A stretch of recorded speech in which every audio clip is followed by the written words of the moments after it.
I started by sanding the existing paint finish, and my goal wasn't to take the entire finish off right down to the bare wood, because that's not necessary when repainting your furniture.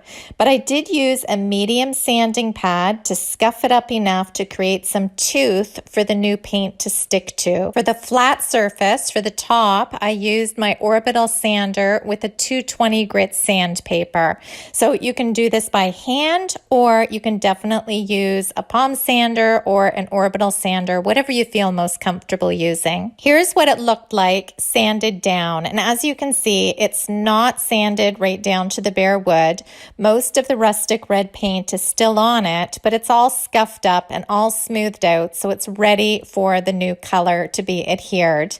And so this is what it looked like all sanded. And I also used a tack cloth to remove all the dust before moving on to the next step.